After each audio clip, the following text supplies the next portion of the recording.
The best compliment I got from these were it just felt normal, like no one really had a question. It moves exactly like a real mouse. Yeah, it skips and hops and little beats and rhythms. I got the option to do a small bit of Yoda. What a statement. Yeah, I did a little bit of some Yoda. The outside and the inside of the worm's mouth was based on a throat of a beatboxer. What? Thanks to Vessi for sponsoring this video. Stick around to the end so you can find out how to get $25 off of each pair of Vessis. Hey, what's up? Welcome back to another episode of Visual Effects Artists React. Today is a very special day because we are joined by none other than Robyn Luckham from DNEG. He is the global head of animation. Think of the Earth with a face on it, and that's what he is. Robyn, can you tell us a little bit about what you do? Yeah, it's interesting. I'm an animation director for VFX animation as opposed to feature animations. When people think of animated films, you know, they're thinking of the Toy Stories, Bugs Lives. So for animation for VFX, you're talking like animating creatures, like machines, anything that moves? Yeah, so you would say things like all the work done on, say, Avengers. That's more VFX animation, so you know, Thanos and that technicalities. They have creatures in them, but they don't perform kind of in that Disney style where it's very orchestrated kind of movements. Sure, you know, yeah, it's not really kind of telegraphed movements. So it's tricky because there's two different disciplines, and when you say your animation, they're like, oh cool, how's Mickey Mouse? I'm like, never met him. But it's both brilliant, respected fields, so I'm just on that side of it. On Dune, were you responsible for overseeing the animation of the ornithopter wings? That's Wow. so good! That is, it is amazing. That motion blur on the Yeah, wings. so good. Yes, I was. Should we jump in on the ornithopter? I want to see those wings again, man. This is the first time we're like revisiting like the same shot.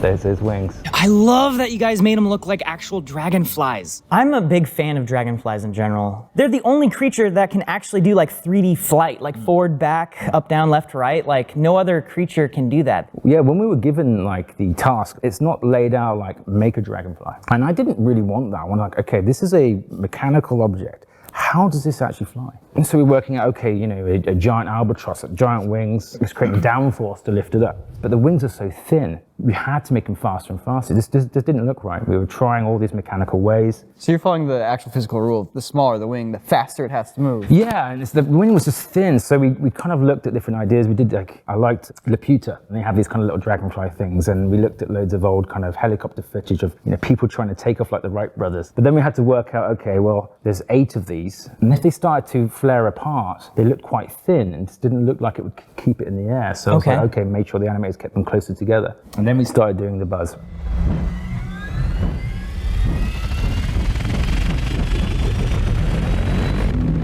Now we worked on so many different methods to try and work out this buzz, and I think we were doing 11 subframes per frame. Really? Okay, that's what I was curious about, because obviously it's vibrating more than there are frames. Yeah, yeah. And so like how many times is it going up and down per frame? And so you're saying it's 11 times? It's also about the level of blur within the blur. Yeah. So you need to see the rhythm of the blades within that blur to decide, is it going left or right? So when it flares up, more blur in there, looks like it's going that way. When it's less interesting, blur. So right. you need to kind of change the rhythm of the speed. So when we're driving it as an animator, we're increasing on that side, it goes that way, more blur. It's like capitalizing on the idea that like subconsciously we understand that the more blur, the faster the motion is happening. Yes, exactly, and you can then realize that it could be motivated for turning it in the air. So that's the laws we created, and the best compliment I got from these were, it just felt normal, like no one really had a question. Yeah, no, like these feel like, real. This is, yeah, I was like, this is nuts.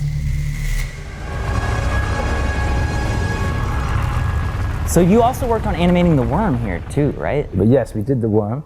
Even though it was in a few shots, we had to do it in a way that was biologically accurate at the start. And like normal, I would go right into my biology and started researching every type of worm. We have tests of it kind of doing a concertina, like an earthworm, and like we're like, oh, maybe it has bristles that stick out, and under the sand it pushes itself around with bristles. So how does it motivate itself? I dove so deep into that mechanics, and it just wasn't working. It was too organic, and it felt like a creature, but it wasn't this sandworm god. So we took a macro view, and if you see the worm in the environment of all the sand starts to become vast oceans almost. And the worm starts to move through these oceans, and the sand particles compared to the size of the worm, it's almost like it's water. Interesting. Wait, so because of the scale of the worm, you're actually getting like fluid dynamics Yeah, from so the sand. the effects renders were actually coming out fluid. We started to look at this kind of concept of it being a bit more godlike and having a bit more elegance. So then it started to move up and down through the contours, and it had this like whale kind of feel. Because it has this vibration, it has the liquefaction of the sand. Yeah, the liquefaction, exactly. That is kind of shows how it's a bit of a master of the sand as well. The outside and the inside of the worm's mouth is based on a throat of a beatboxer. What? I'm just imagining, that's how it makes the liquefaction. It's this giant worm just beatboxing and liquefying the sand. So we found this really uncomfortable footage of a camera went to the throat of a beatboxer. That footage is disgusting. But I showed it to Paul, and he's like, this is disgusting, but I can see how amazing it could be. And it has a nice like contrast, because I wanted to work out how the muscles could work inside the worm that could produce sound or anything. So all the muscles inside the mouth, which you can't really see, actually are driven and they move and they articulate. All those muscles are not just animating for the sake, they're actually based on how would that noise come out, what muscles would move to make that noise thing. That really is cool. fascinating. For one shot. In the dark. Yeah. Still, it reads. I mean, this is the first moment there's a face-to-face with the worm. I think whether you're pulling a detail like that or some other detail, I think there always has to be some detail in that regard. Something that's thought out, something that's established in the world that just makes it a little bit richer for, I think, these shots to really have the impact they need to have, especially when he's looking at it for the first time.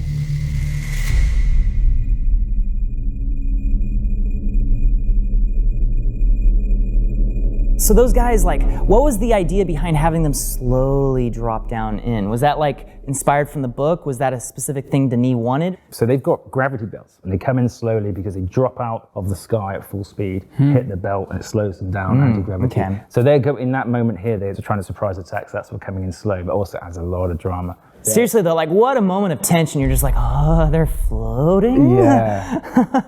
That looked very practical. It looked like people were being dropped down on wires. Was that the case and it was just simply wire panouts, or were those characters CG? A bit of both. So some of those are CG and some of those are real. Which one's which? I can't tell which ones are real CG. I can't tell at all. They all yeah. look real. You can see them in subtle moments where we've done some animation, but they bed in really well. I mean, hard surface modeling is something that's relatively easy these days to make look photorealistic versus something that's a little bit more organic and you're having to deal with like light scattering through a medium and stuff like that. The thing that holds it back really comes down to the animation. And the animation here, I think, is pretty excellent. Because we had such good mixture of some live action, some CG, we could obviously balance it very well. A lot of times when you're floating down, do you want to be in a big heroic pose? People just don't sit there posing on the way down. Yeah. So they need to look like, okay, I'm holding my tension, I'm maneuvering myself in, ready for battle to get my sword up. Not like, you know, coming down like Iron Man pose. Yeah, I was about to say. Yeah, I'm very disappointed none of these guys landed in a 3-point pose. There probably is one somewhere, I just didn't know. So, He's in the back. He's in the very back. yeah, right.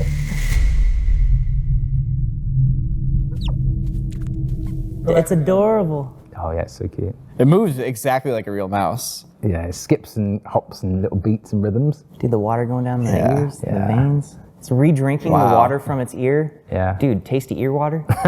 Wasn't there like an actual real physical puppet that someone built on set for reference? Yeah, so we had that and they had it on set for lighting reference and timing. It kind of developed from a few different creatures. Really, the initial images were of a shorted jerboa and a longed jerboa, and it was cobbled together. And they had long legs and they bounced like kangaroos, really. Now, when we started animating this in shots, it just looked a bit too cute. You know, and it was just bouncing around and it looked great, but we just weren't getting there. But then he saw another bit of footage and it was of a kangaroo rat, which kind of similar, but has shorter limbs and shorter legs, and it's much more kind of ratty and bouncy. So then we had to remodel and change proportions and then reanimate it and then have a desert mouse. So that's sort of like that specific inspiration and adjustment around that is what literally made this click. Yes, absolutely. It was like the light bulb moment. So then we have this kind of skipping, kind of jumping, scurrying like creature. It's not happy, it's just like it's moving erratically. It's always on the lookout for something's going to attack it. Also, I love the super quick, small motions. It's like not quite on the order of like vibrating, but it's just like that sort of like quirky quickness that you get from a small creature. Micro adjustments, yeah, that's the micro movements. That's where the detail is. And we actually got some controls to add noise functionality. You can key noise up and down, add little bits of vibration. Yes, I love so you're moving and it's vibrating at the same time. We did that quite a lot. It really helps. We talk about the idea of noise in visual effects, and most people think of noise as, like the auditory aspect of noise, but really it's just random data that you can then plug into channels like the movement of an arm, which you animate from here to there. But if you add the noise as well, what we're saying is like instead of here to there, it goes. It's like, it's an easy way to naturally add variation. The camera shake is a good example of Exactly, noise. yeah. Camera shake is essentially just like noise added to the positional path. Everything is moving at your body. There's no such thing as still, because the fact is, even when you're still, your heart's beating, you're still breathing. So your body and chest shoulders are always moving. So that goes into really deep VFX animation, which might not be present so much in feature, but that adds that little kind of subtlety. So noise is a big part of it. So speaking of tiny, cute little animals, let's take a look at the human spider, which is only on screen for like a moment, but everybody's like, oh, what the heck is this thing? Maybe you can shed a little bit of light on this guy. Dude, I completely blocked this out of my memory. I don't remember I think it. you're just terrified.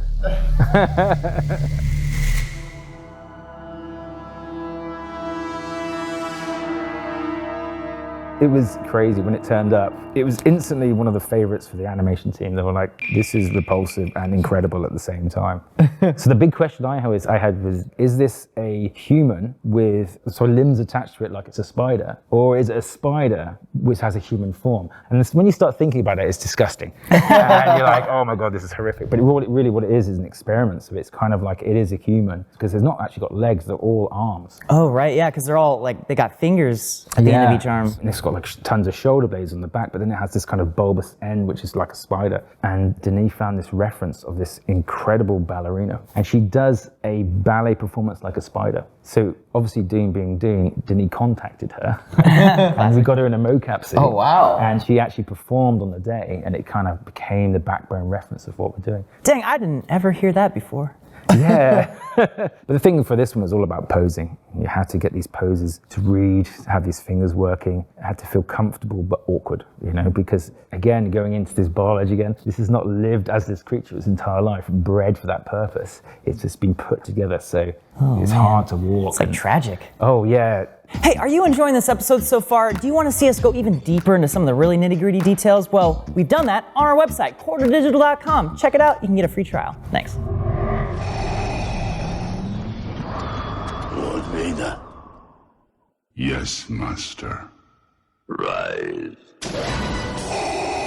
So you did a stint at ILM for a few years, and one of the movies you worked on was Star Wars: Revenge of the Sith. What were some of the things that you did for this movie? I worked on a lot of shots for these big droid battles, a bit of General Grievous, and I got the option to do a small bit of Yoda. What a statement. Yeah, I did a little bit of some Yoda. I was pretty, I was very lucky.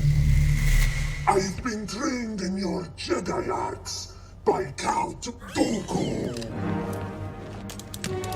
For a character like General Grievous, right? He's a very unique character. He's got extra appendages. Does the character design kind of go hand in hand with the animation? Or does the character design inform the animation, or vice versa? It's a tricky balance. You don't want to use all of his things because he's got them. But it really is up to what, I guess, the story point is. Did he want to show him, here he's got 2 arms out, but why hasn't he got 4 there? He just didn't need to. So I think in those moments where you can have those ideas, you can try and pitch them. Say, hey, you know what, it'd be great in this moment that he pulls 2 things out at the same time from one side because you wouldn't expect it. So we could do a lot of other things really, but his character is effectively bipedal. He's effectively standing up like an actor. However, he can move on all 4. So. Yeah, because it's he's an android, he's biological, but he's mostly robot. He's kind of like Darth Vader. It's kind of tricky, isn't it? But I wasn't obviously anim souping. I was just an animator on this show. But if I was, I would have dived into that with the director to say, what is he? Which specific Yoda shot do you remember working on? I think he was on the council. Act on this, we must. The capture of General Grievous will end this war. I did as much of him just going, I think that was it. I think it's one of these, yeah. I don't think he even speaks. Yeah, it'll be one of those shots where like the moment you see it, like all the memories will just instantly come flooding back and you're like, that's the one. Yeah. What kind of rules do you have to obey when you're working with Yoda? Just do exactly what they tell you. But interestingly enough, on some of the animation of Yoda, they had this great tool, which I actually talked about with Dune, with the mice. They had this subtle noise effect. Oh, sure, So when, okay. when Yoda's moving his hands and putting his hands on his cane, you can see it shaking. So they had this noise controller. You could add this kind of vibration to feel that. It's very hard to key that kind of rotations, but you can have this procedurally in there, and then you keyframe on top of it. Twisted by the dark side, young Skywalker has become. The boy you trained, gone he is. So Robyn, you're an animation director. Somebody's watching this and they go, wow, this is super cool. This is a job I could really get into. Where should they start? What should they do? You do have to love it. I mean, the most important thing is passion, because it is a job which you will get deep into and you'll want to go deeper. Looking at the creatures that inspire you and just trying to think about, say, your favorite creature or even animal and say, oh, how does that actually work? You've just got to study and observe. I do a lot of drawings and anatomy. It's working out how muscles will work and stuff like that. And you don't have to be a great artist. You just got to know how to kind of communicate. There's great schools out there and lots of things to learn, but I think really it's observation and passion, definitely. Well, that was incredible. I learned a ton. I hope you learned a ton. Robyn, it is a privilege to have you join us on this couch. You have been a professional in this industry for so many years. You've worked on so many incredible things. Thank you for taking the time to share it with us. You're very welcome. Thanks for having me. It's been amazing to go back down the history kind of channel and see all about it. But yeah, it's always changing, and you guys are like the future now, Rick, so it's great. Thank you. Well, I can't wait to see Dune 2. Hopefully you're working on it. No comment.